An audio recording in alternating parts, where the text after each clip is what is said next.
your week 2 video lesson, She is Diligent, from our online Bible study called The Exceptional Woman. I'm so glad you're stopping in to get your video lesson today. It is really going to challenge us. And I don't know about you, but after I've already seen what God's been able to do just in 1 week of study, I am so excited to see what He can do in my life through this topic of diligence. I can't help but wonder what your thoughts were when you thought of this word diligence. When you looked at the topic, did you suddenly think, oh my word, I could not possibly work any harder than I'm already working.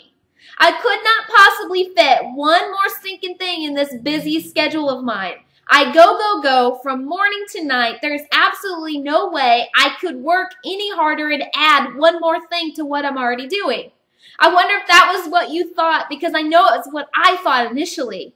I want you to know, though, God's going to teach us the difference between diligence and busyness today, because there is a clear difference. And I want us to take an evaluation today and just really be honest with ourselves whether we're experiencing busyness in our lives or we're experiencing true diligence. Listen to some synonyms of that word diligence from the dictionary. Here they are: industrious, meticulous, conscientious, thorough, attentive, careful, painstaking, and persistence. You see, the problem, girls, I feel like we are getting stuck in this vicious cycle of busyness, and we're calling it diligence when they're not the same thing. The idea of diligence is that the work we're doing, that we're working hard at, that we're being persistent with, is going to produce results. It's going to yield fruit from that work. I want you to hear the definition of busyness or busy work from the dictionary. It means this: activities assigned or undertaken that take up time but do not necessarily yield productive results.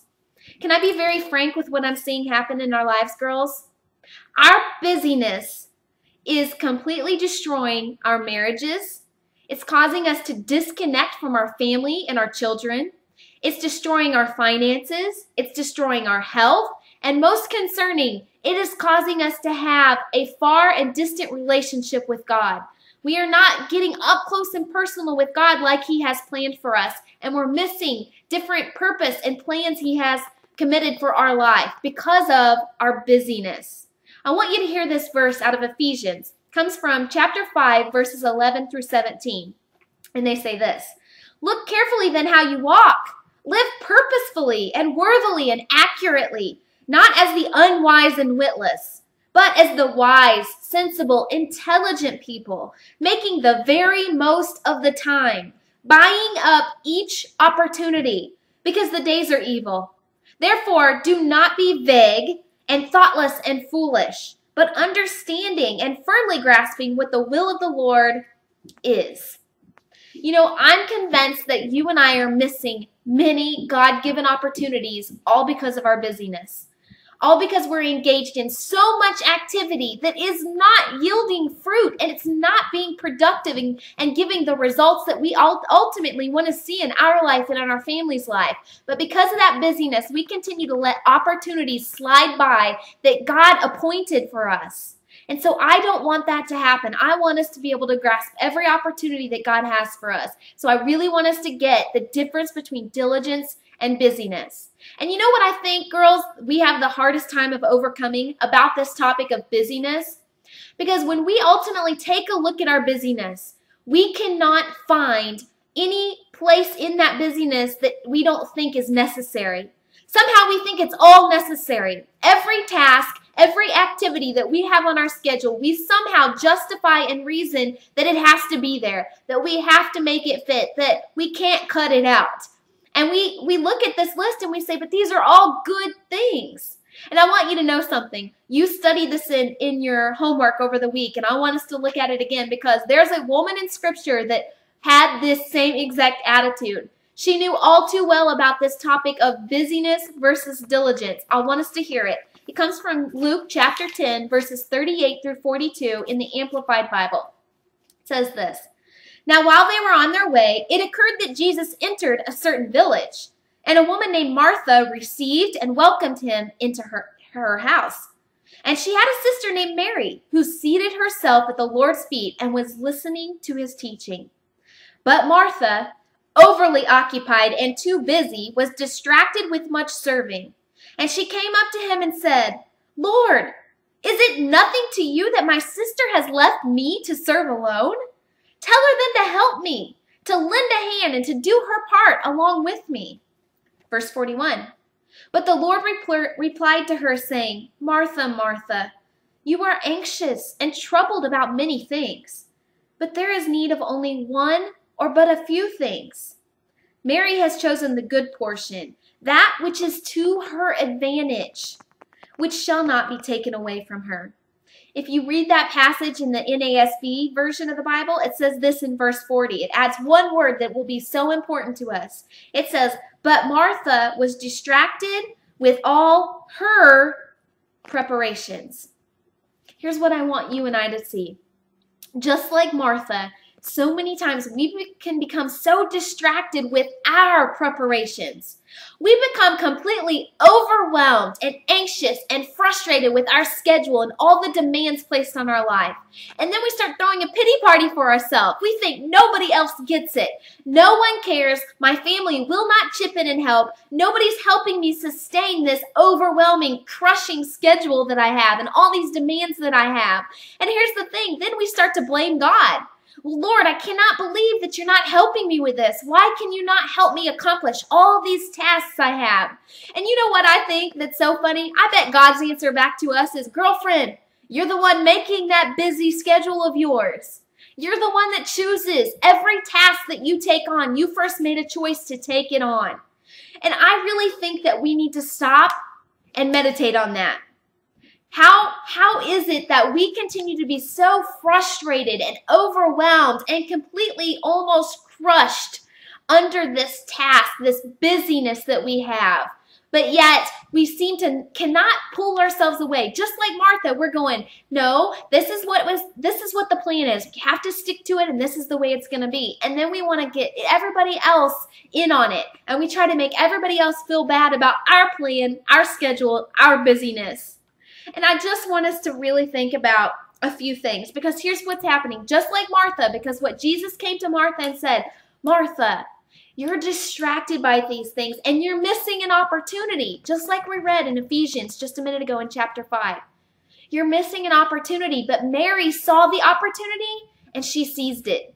That was the main difference between Martha and Mary. Martha was distracted by all her busyness, her preparations, the things that she thought had to be done right in the moment, the things that she thought was so urgent.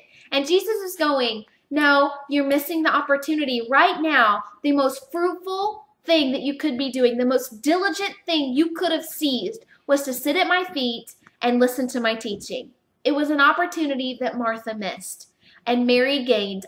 And it was all a choice. They both had the same choice to make.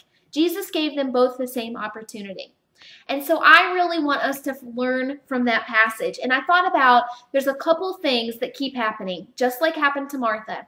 We continue to see our list of busyness, and we look at the list and we say, but these are all good things we're taking part in. And this is what I want you to know. They may be good, but I'm asking you this. Are they the best things? Are they the best things for your life and your family's life? Here's what I feel like.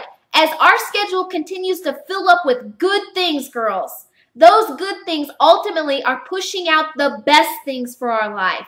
The best things, the things that God is really wanting to make sure happens in our life, continues to fall by the wayside. We continue to fall short in these areas. I want to share 2 areas I feel like are the best things that continue to get pushed out more than likely in my schedule and yours. Here's the first one. An intimate and consistent time with God. I want you to be honest. Think about this honestly. When you have a packed full schedule, when you get up and just start your day with busyness, what's the one thing that usually gets missed? What's the one thing that you think, well, this is going to have to wait. I just don't have time for this right now. Normally, it's our time spent with God. We continue to allow good things to press out the best thing, which is daily time with God, in His Word, in prayer, seeking Him. Here's what I want you to know and what I have to realize. All throughout God's Word, He continues to tell us the best thing for you is me. and my word. He said his word is more important to us than the bread we'll eat, than the food we'll take in, than the water we'll drink, than our next breath. His word is so important for us to continue to take in and continue to allow guide our lives and guide our decision. But as we allow all these good things to crowd into our busyness, it will crowd out the best thing, which is an intimate and consistent time alone with God. Here's the next best thing, a beneficial, a fruit-producing thing in our life that we allow to get crowded out by good things. And it's this: rest and health. Girlfriend, we're going to get stuck on this one, aren't we? Because what happens in our day is our schedule overwhelms us, as all of our kids' activities overwhelm us, and our husband's activities overwhelm us. It begins to fill up and crowd out our own personal rest and taking care of our health. Listen, you know what? I think of Elijah in the Bible. When God came to him and Elijah was overwhelmed, he was frustrated, he was anxious, he was seeing everything out of perspective. And you know what God did? He sent the angel of the Lord to him and he said, here's what you need to do. You need to eat and you need to sleep. You need to gain back proper perspective. You're overwhelmed, you're anxious, and you're exhausted. You're not taking care of yourself.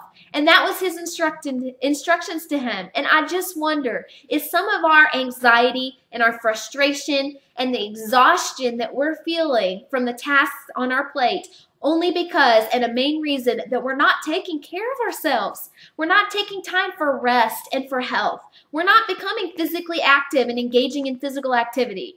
We're not watching what we're eating. Why? Well, we're just too busy. I'm just too busy to make it to the gym or to do any exercise. I'm just too busy to get proper rest and take a day of Sabbath like the Bible commands me to. I'm just too busy to make sure that I'm eating healthy and plan ahead and get to the grocery store and make healthy snacks and meals and bring them with me. I'm too busy. I'm too busy. I'm too busy. And we've justified and used that excuse for so long, girls, and all of our good busyness could be good things, have crowded out the best things that God had planned for us. That is time alone with Him, consistent, intimate time with Him, and taking care of our own health. And I want to challenge us with that one and really evaluate our own lives about those two things. Are those getting crowded out of your life by the good things that you allow to fill up your schedule?